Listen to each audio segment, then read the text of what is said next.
Some of you may remember back when we were doing research projects in school and you were allowed to have one internet resource. Yes, the whole internet was one resource. Was that a mistake in education or was that a good thing? How should we be using technology in education right now, specifically AI? Should we view AI as a potential virtual member of a group project? There is a right and wrong way to use technology in the classroom. From the Soar studios, this is the AI to Uplift Humanity podcast. I'm Justin Brady, and today I'm joined by the CEO of Iste, Richard Culatta, chair of the Digital Citizenship Coalition, and, of course, author of Digital for Good. Richard, thank you so much for coming on the show. I appreciate it. I'm excited to be here. Thanks for having me. So I'll be honest about this. My wife is an educator. I should probably know this, but I had to do a little bit of research first to know what Iste is, or ISTE, if you're looking at the letters and spelling it out. So I think this is probably the best place to start. Can you give us just a breakdown of what Iste is and maybe a quick example of what you're working on right now? I think that would be a good place to start. I'd be happy to. So Iste is the International Society for Technology in Education, as you mentioned, and our goal, we're a large nonprofit organization. We work in 50 or so countries around the world, and our goal is to help accelerate innovation and problem solving in education by smart use of technology. So we spend a lot of time working with teachers and school leaders, helping them use technology in real meaningful ways. We spend time working with tech developers and companies and helping them build better products. And so those are some of the ways that we approach using really powerful new technologies to help make learning more equitable and effective for kids around the world. So we're going to get into a lot of that later because I definitely want to know what the future of EdTech is. But I think one of the things that people may assume is, well, students just naturally understand technology, so why would we waste our time? I can tell from personal experience that's absolutely not true. But what are some of those common misunderstandings about students' relationship with technology?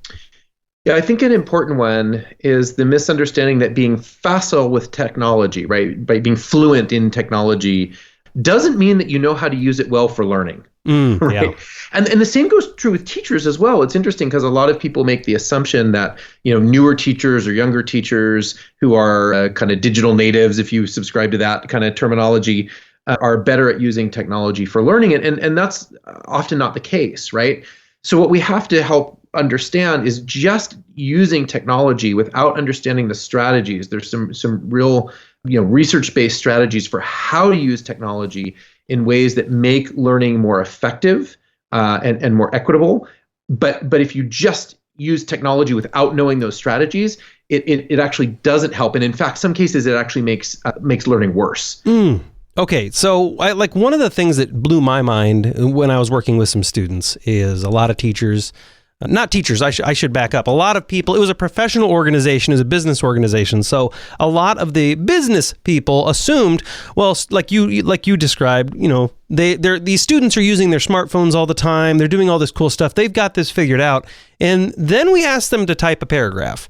And lo and behold, this is across the board. I was sharing this with a past guest, but across the board, students who are well off and maybe had more money and students who maybe didn't have as much money, my personal experience, I couldn't see a difference between their typing ability. Almost all of them did not know how to type. They knew how to text with their thumbs, but they did not know how to type. Is this one example of kind of this technology fluency, not well for learning breakdowns that you see? I think so, although I think the things that we're looking at are also more about how people learn. Sure. So, for example, that's definitely an oversimplification I'm giving you for sure. No, sure. But one of the least effective ways to use technology is to use it to present content to the learner, right?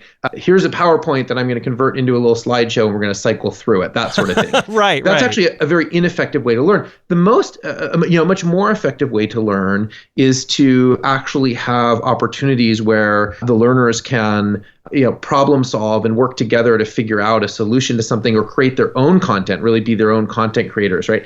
And so there's lots of ways that technology can do that. Unfortunately, the default that you often see is somebody taking their PowerPoint and converting it and clicking through it. And so So those are the sorts of things that we see. Also, when it comes to assessment, right? There's some ways to assess learning that are very powerful using technology. And unfortunately, a lot of what we see is like multiple choice, test questions delivered on a computer. Yes, so that's kind of the stuff that we're trying to break out of, is like, don't do like sucky learning on a computer is still sucky learning. so that's what we want to try to break out of. I love that. It's I can kind of picture someone telling someone, don't do tests that way. Don't do multiple choice tests that way. You should be more technology. And they're like, great, we'll do a multiple test check. We'll do a multiple choice test on a computer. Exactly. And it's painful. It's painful how often that happens. Literally what you just said. Or like, don't do worksheets. Worksheets are terrible. And they're like, oh, great, we'll do this great new computer activity. And it's like scanned worksheets, right, on a screen. So we spend a lot of time going, hey, hang on, and trying to reteach and reimagine how we can think about learning in a, digital world. So I want to get to broadband here in a second, because you dealt a lot with that in the Obama administration. But, yes. But first, what is a good example? Because I know people are saying, okay, technology's new for me. I'm barely keeping up as it is. What's a good example of how to properly use technology? Like, what's a good scenario where the student is learning, they're being trained on skills that they're going to use in their career? And we're going to talk about careers later too. This is going to be a packed episode. We need 5 hours. Hopefully you blocked it all off. But what is an example of a really great use of technology for education and learning?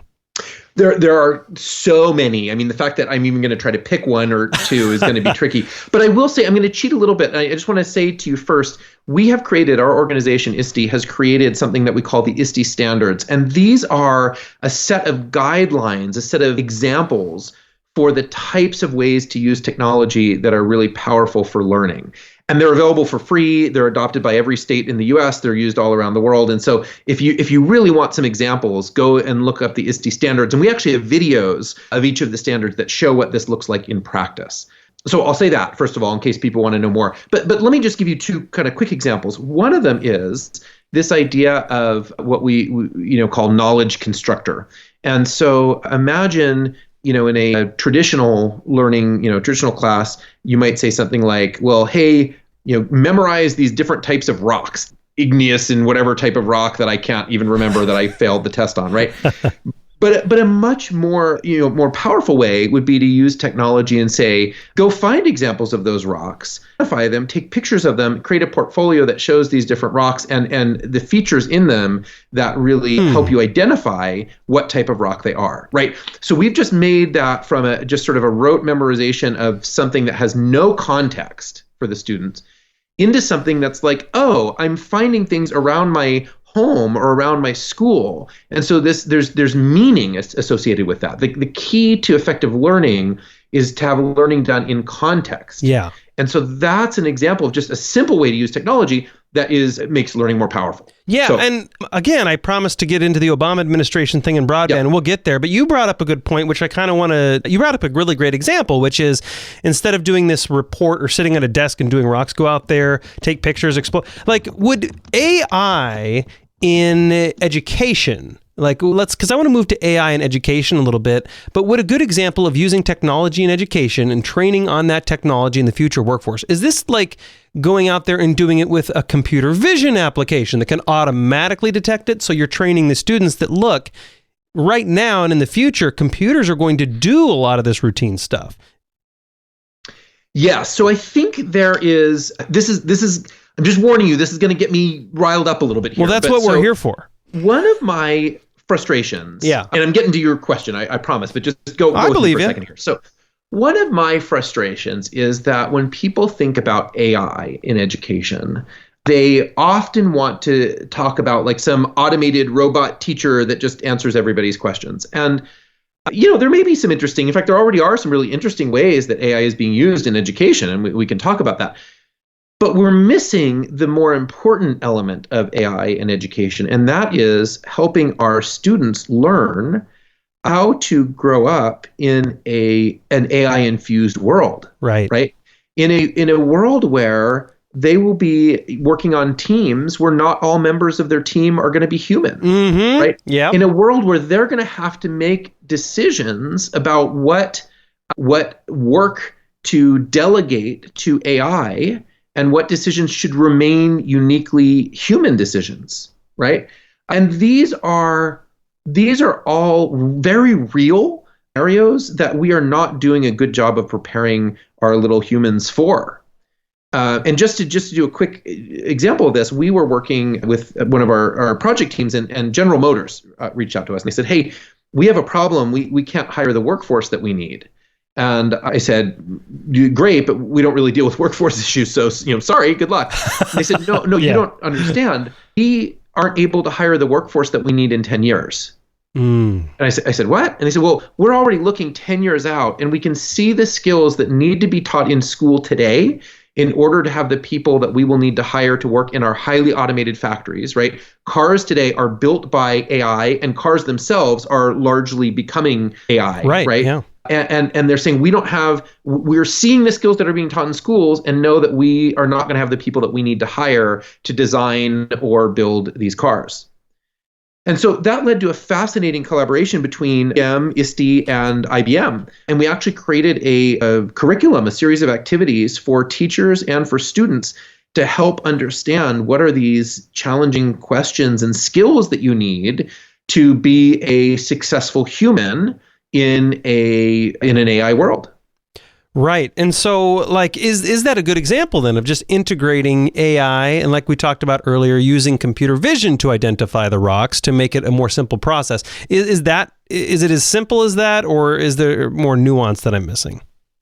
No, I mean, I think there's some real power to that. What you don't want to do is you don't want to use technology to replicate something that you can experience, right? Sure. So, like, I that's kid good. you not, I watched this happen. I had somebody who was trying to sell me something on AI, and he said, "Look, we've recreated this school with all the brick walls and all of the bad lighting and limitations, all the limitations of school. We've created this school, and it's here in VR so that you can now do school virtually." Yeah. And I was just like, "Are you kidding? Really? Like, that's what we're going to recreate? Like, why don't we recreate the things that we don't have the ability to experience?" And so, both from a VR kind of XR standpoint and from an artificial intelligence standpoint, we should be leveraging those technologies to help us understand and grapple with concepts, ideas, places, experiences that are not possible to have in a traditional learning environment. That makes sense. Yeah. So I loved what you said. Did I write it down? I tried to write it down fast. You said don't use AI or don't use tech to replicate what can happen in real life. Basically, be using it for the things that it really, really is good at, not robbing people of experience. No, I really like that approach. So one other thing, I'm going to go back really quickly because you said something that was fascinating, and I think it probably blew a lot of minds. And then I want to dig in a little bit more. But you said be preparing these students for would this basically be a group project? Like, hey, you have a group project, 4 of which are humans and 1 of which is an AI. Is that what we should be having our superintendents, our educators, and our administration? Is that what they should be getting ready for right now? Oh, absolutely. 100%. I mean, if you've been following, announcements from some of the tech companies or watching what's happening at places like CES, the idea of more and more of there are companies that are developing right now and using artificial AI, assistants and team members. But it's a critical skill that we're going to need to have to know when and where do you use an AI assistant, for example, to take on the work of a team, and when do you not, right? If virtual assistants are used effectively, they can be a really amazing kind of superpower to expand and supercharge our human teams. If they're used incorrectly and we replace the wrong things, we start to get into some really scary places where bad decisions are made and there's really kind of some severe consequences. So just understanding what's the role of AI when it is a member of our team, and what and how should it be used ethically and effectively. Talking about the severe consequences, like does Iste, yourself, do you take the general approach that AI is a net good in education? Because we'll narrow down on education today. Or is it like a net bad? And I'm asking a question I probably know what the answer is, but I feel like it's a question that we need to be asking a lot right now. Yeah, it's a little hard to answer that question because there are some really great examples currently and also future in the works of ways that AI I think can be really transformative for us as learners, both in the K-12 space, in college and university, and in the workplace. And that's very exciting. There's also some really some dangers, and I don't know that they cancel each other out, right? I don't know that it averages out, and so it's hard. I would say I'm very optimistic about the good that can be done in learning by effectively using AI. But boy, do we have a bunch of ways that we could really screw it up if we're not being careful and understanding the limitations of AI. I think that's the big piece that really is on us, is we have to know what AI is good for and does well, and what it doesn't and where its limitations are. And if we do, I think it could be really amazing. Yeah, I mean, so to generally summarize that, it almost sounds like you're saying, and of course, Richard, please correct me if I'm wrong, but it almost sounds like you're saying you can't see either path. It basically depends on us. Like we can, if we collectively push for a net good, that will happen. If we don't collectively push for a net good, then that won't happen. It depends on all of us. 100%. That is exactly what I'm saying. And in fact, Justin, I just recently wrote a book called Digital for Good, and that's basically the premise of the book right there, right? Is that technology is, it's neutral, right? It has no conscience. Right. We are the conscience. And so how we use it is what determines whether it's good or bad. And we don't spend nearly enough time in schools or homes talking about how we are making sure we are using tech for good. So you're saying dive in, educators, business people, use this for good, obviously. Dive in, get involved. Here's my concern, though. I remember I think it was in school. It was either college or high school. I don't remember. But I do remember, I think it was college. Even college, man, that's crazy. I do remember many teachers saying, you should have one physical book source, one other such source that you got from the card catalog, and one internet source. And so I remember thinking, well, that's insane. Like the internet has all the sources. It just allows me to be quicker and get more sources. So, and maybe that they were trying to teach me something that I never learned.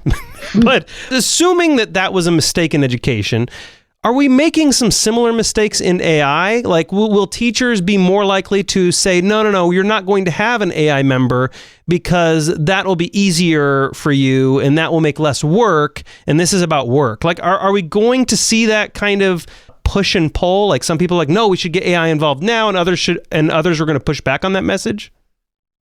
I think the thing that we have to understand is that AI is already starting to shape learning, and by the day it is impacting and changing learning, right? So there isn't, it's not this future moment that's going to happen. This is our world today, and right. And our job as as educators, as members of society, I think, is to help make sure we are training and teaching kids that AI is not magic. Like, that's what freaks me out, is when somebody is like, oh yeah, it's kind of magic. No, it is not magic.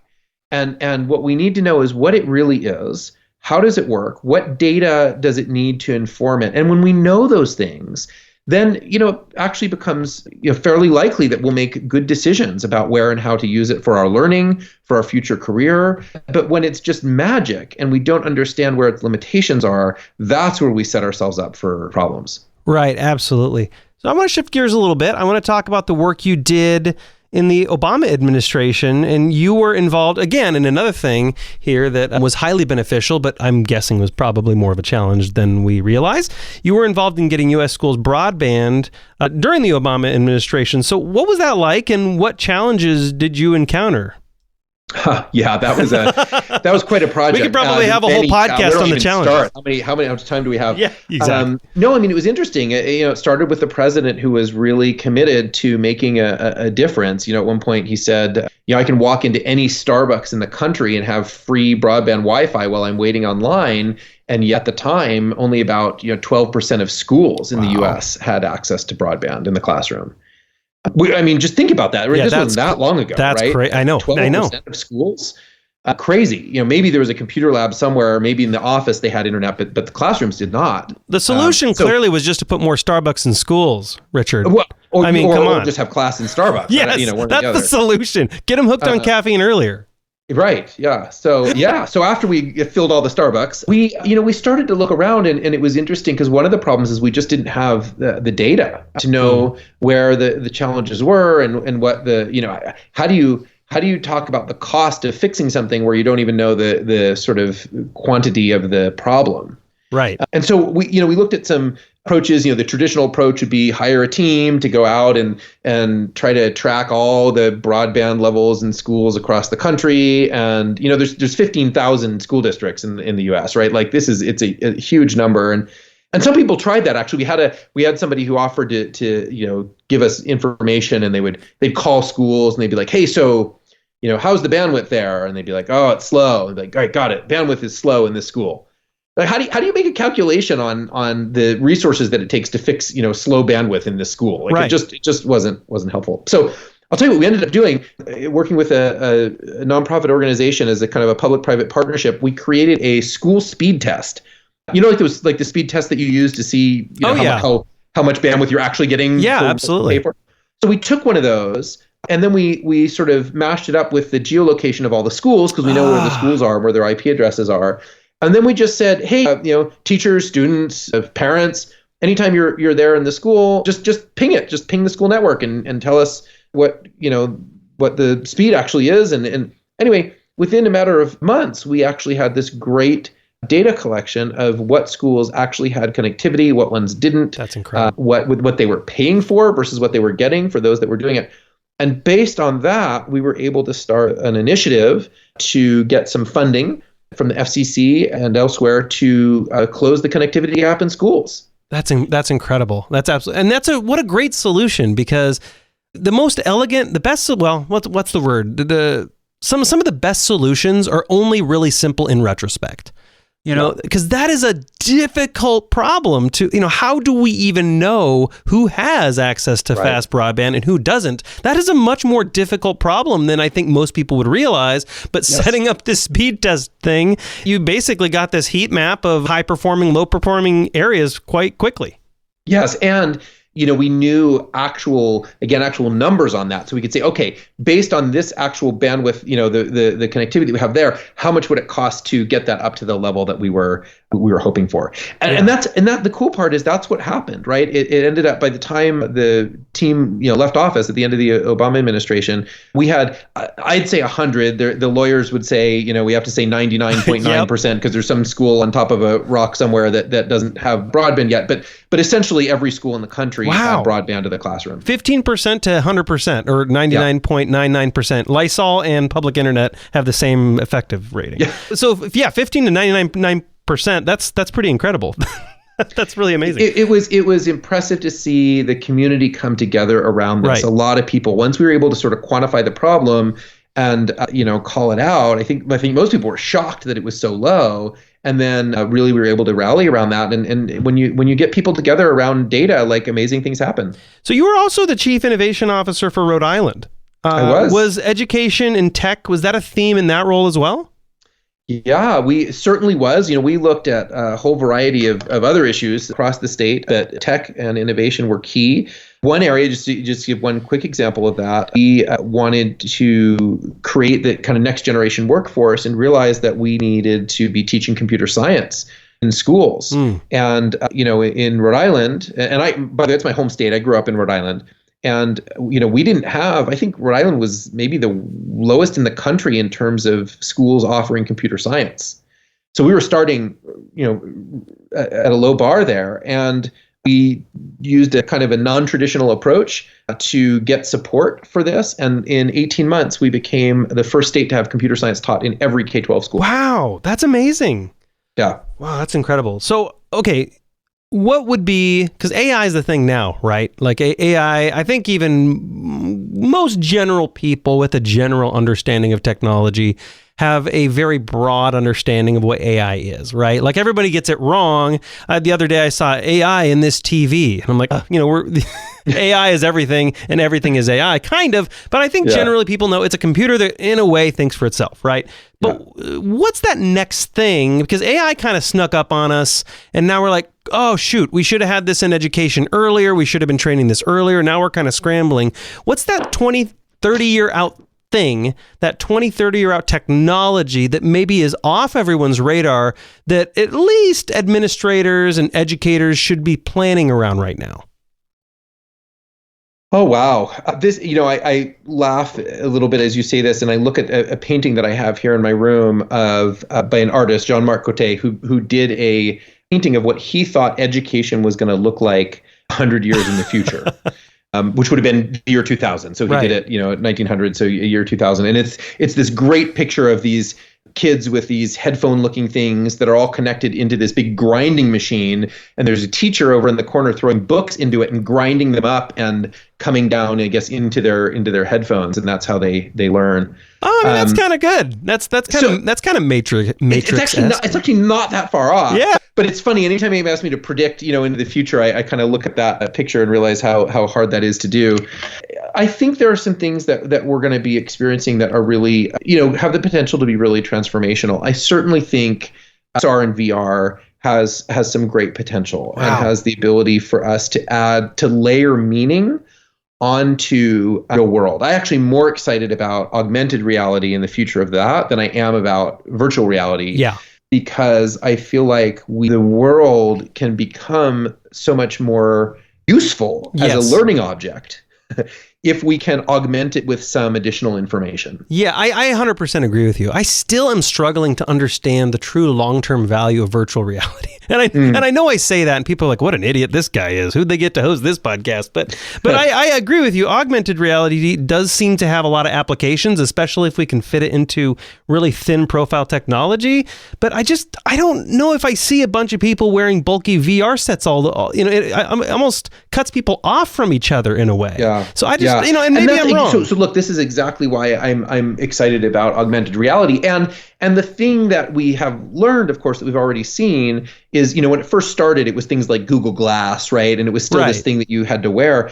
And what we're realizing is that we have, devices that we wear that are not glasses, that are watches, mobile phones that actually can be very powerful AR devices because they're location aware. Right. And they recognize that when we are in a particular space and context, we need different information than when we're somewhere else. And that's just beginning. And I think there's a lot that can be exciting, to look at there, especially in terms of, learning. I should have, my device, and I think it will soon happen, should recognize when I am in class or when I'm not. It should know when I'm in a math class versus an English class. It should know when I am in an internship or someplace that I'm working, and when there are opportunities to tie in learning that I'm doing in other parts of my life. So this kind of ability to weave together what are now disparate learning experiences and lay them on top of quote unquote real world, that's powerful. Yeah, no, absolutely. So with our final time left, I do want to get into your chair of the Digital Citizenship Coalition. Would you call it for short DigCit? We call it the DigCit Coalition. Yeah. So what is that broadly? And then I have one real quick question before we wrap up. Sure. So we feel very strongly that there are some things that we need to be doing better to prepare young people to thrive in the digital world. It's a highly complex world. It's not the kind of GeoCities, Hotmail internet that you and I grew up with, right? And yet we're not doing a very good job of preparing young people to be healthy and successful in that world.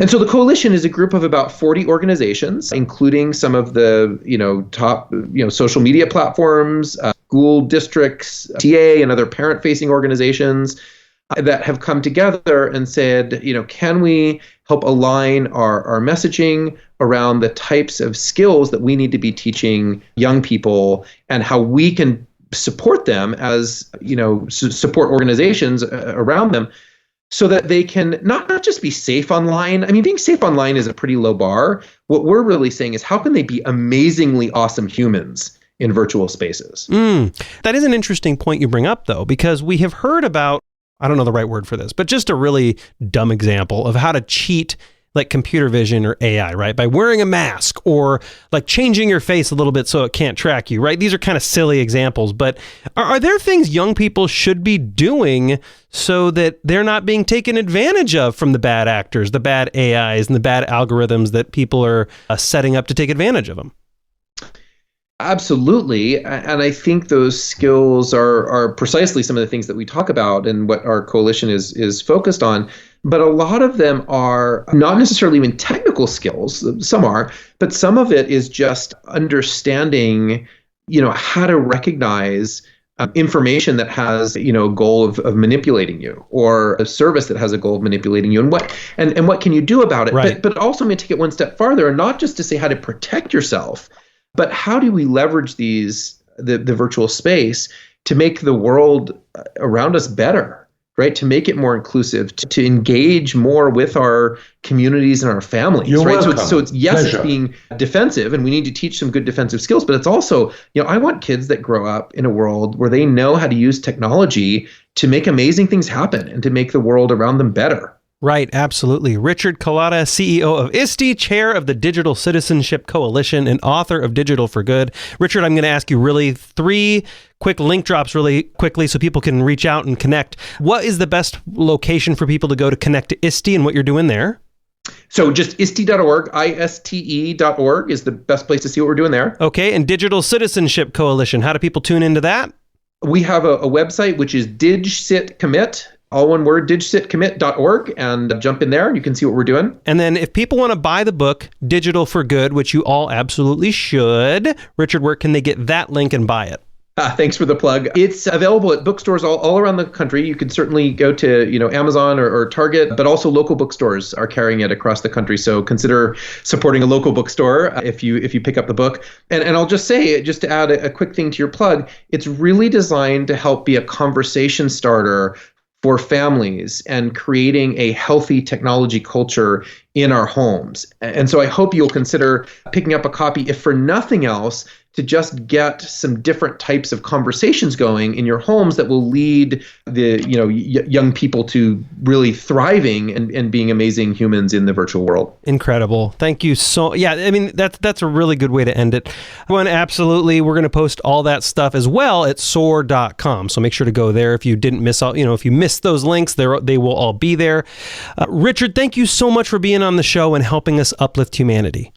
Justin, thanks for having me. Great talking to you. And thank you so much for joining me and listening. Hey, before I let you go, wouldn't it be really cool if you could upload all your video and like magic, the entire video was searchable by keyword. You just put any keyword, any key phrase, and you're immediately taken to the exact timestamp and exact word or phrase that you typed in. Like all your video. Wouldn't that be kind of cool? Well, let me blow your mind. It exists. It's called deep search technology. It looks beyond descriptions and tags and keywords that you pre-select into the meaning and intent of a video, so you can search across your entire video archive and be instantly transported to the specific clip you were looking for at the specific timestamp. I know it sounds really expensive, but you can upload 10 hours for free and have deep search tech on your website if you just go to soar.com/deep search. Again, that's soar.com/deep search. SOAR.com/deep search.